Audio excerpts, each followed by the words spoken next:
Oi, gente! A gente veio falar hoje sobre os sinais de alerta do trabalho de parto, que eu acredito que essa seja uma grande dúvida das gestantes, ou principalmente das primigestas, né, que nunca tiveram essa experiência antes, que é quando eu realmente estou em trabalho de parto e quando realmente eu preciso procurar o serviço de saúde para ter o parto, né?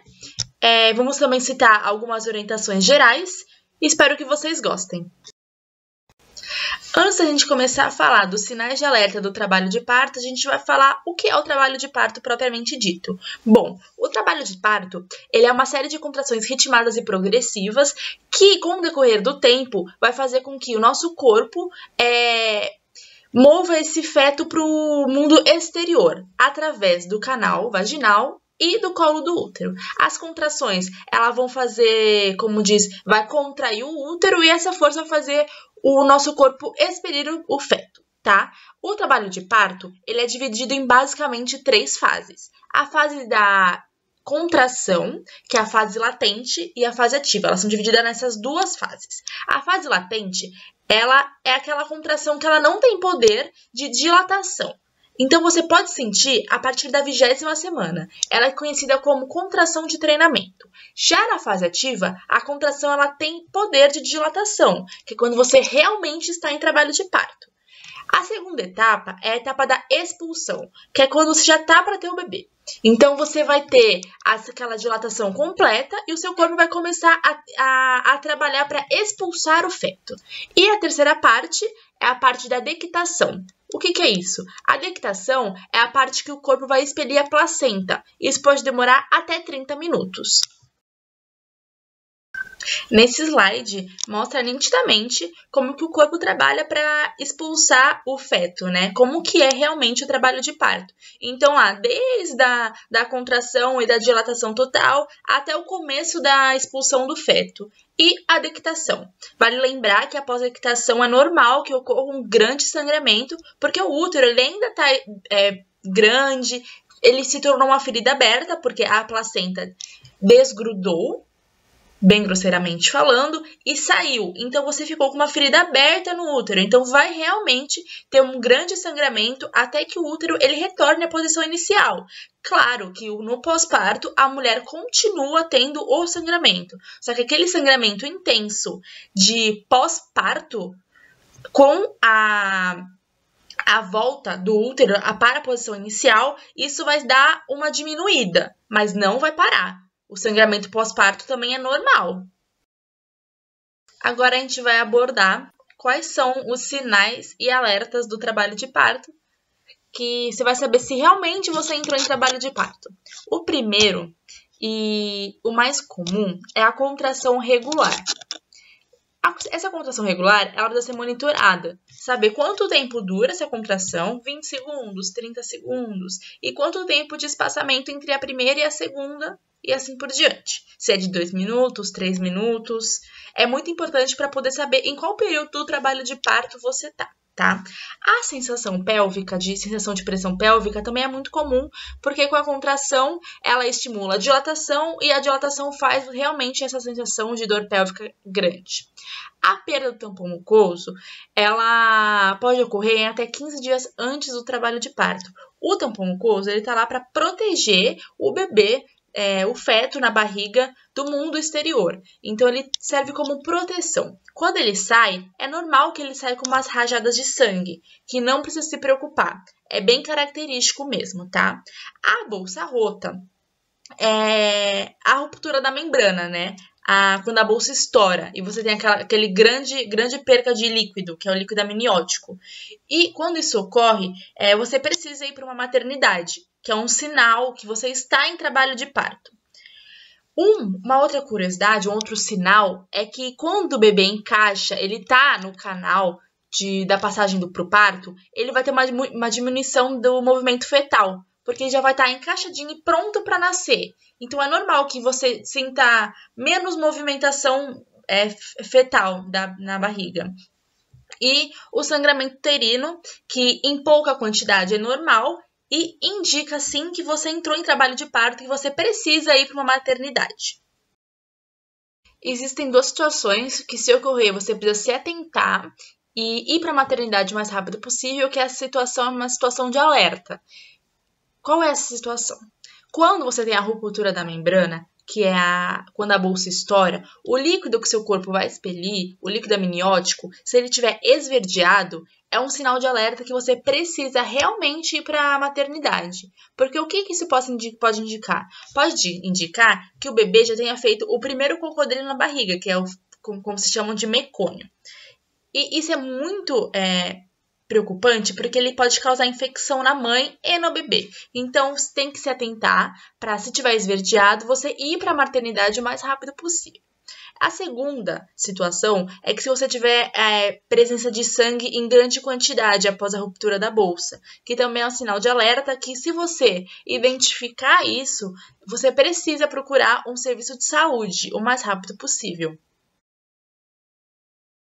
Agora, falando sobre aquela dúvida frequente que é quando devo procurar o serviço de saúde, bom, você deve alertar o seu médico quando você sentir algum daqueles sinais do trabalho de parto, que é diminuição da atividade fetal, pressão pélvica, perda de sangramento vaginal.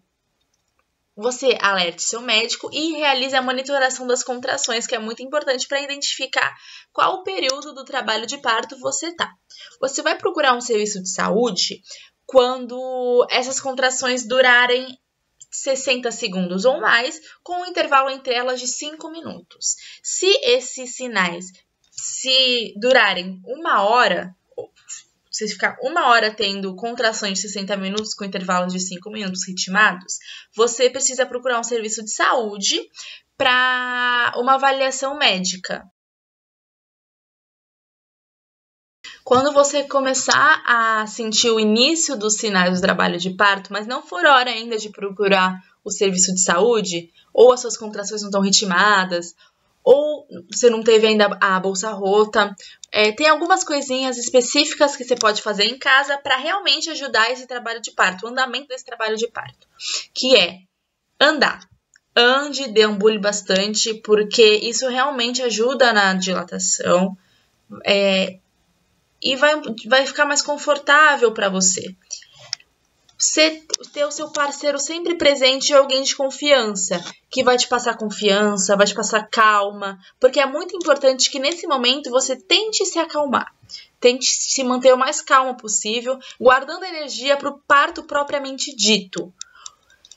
Outra coisa bem legal que dá para fazer, que diminui bastante a dor do parto, é tomar um banho bem quente, deixar a água cair ali na região pélvica. Você tem uma diminuição da dor e você vai ter um relaxamento maior. O serviço procurado deve ser a maternidade escolhida pela mãe já anteriormente, sendo o médico informado, ou então a maternidade mais próxima, se não tiver nada preparado ou programado para a realização do parto.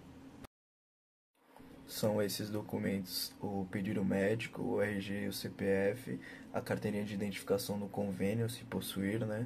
A guia de autorização do convênio, a carteirinha do pré-natal ou cartão médico, os exames realizados anteriormente e o termo de consentimento informado para o parto. Em relação ao kit para parturiente e para o bebê, ele varia dependendo de maternidade para maternidade, mas os itens principais para a mãe são camisolas adequadas à amamentação, com abertura ao nível do peito, roupão ou hobby, cinta pós-parto, sutiãs adequados para a amamentação, creme hidratante, protetor para os mamilos, discos de amamentação absorventes para manter os mamilos secos, calcinha de costura alto confortáveis para o pós-parto, meias se necessário, chinelos para o banho e para o quarto, pacote de absorventes noturnos para conter a grande quantidade de sangue que sai, alguns produtos de higiene pessoal como sabonete, shampoos, escovas de dente e roupas confortáveis para poder vestir quando sair da maternidade. Já para o bebê é recomendado levar um enxoval pronto, né, com um conjunto de roupinhas para eles, mantas, uma toalha macia com capuz, de preferência, né, 2 pacotes de fraldas, uma embalagem de lenço umedecido, fralda de tecido, um pente fino, shampoo neutro para o bebê, né, um sabonete líquido, um hidratante, creme para assaduras, roupinha completa para saída da maternidade também, e o bebê conforto para ele poder ser transportado no carro.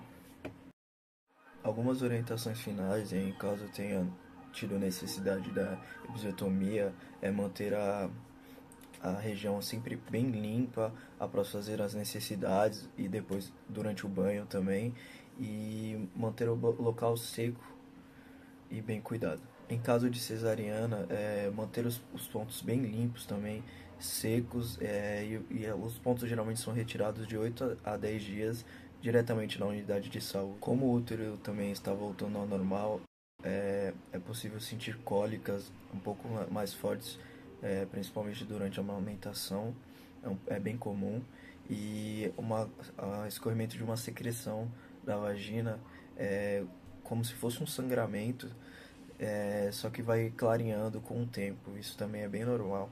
Agora, caso tenha um escorrimento com odor fétido, alguma coisa do tipo, há alguns dias, é necessário procurar a unidade de saúde. Importante também é sempre acompanhar a mãe e o bebê, que ela pode se sentir um pouco frágil, um pouco segura logo após o parto, com o bebê sozinho, ele e ela. Então é bom sempre estar acompanhando eles, informando que vai dar tudo certo, que esse momento é um pouquinho mais delicado, mas que depois vai tudo ficar bem. A consulta pós-parto deve acontecer uma semana após o nascimento, né, do bebê, e procurar a mãe sempre estar acompanhada pelo parceiro ou pelo pai da criança para acompanhar esse processo. Nessa consulta vamos avaliar como está o bebê, como está a sua saúde, avaliar a alimentação e como se está acontecendo sangramento vaginal, observar a cicatrização ou retirada de pontos, como que está evoluindo, se ocorrer algum procedimento durante o parto, né?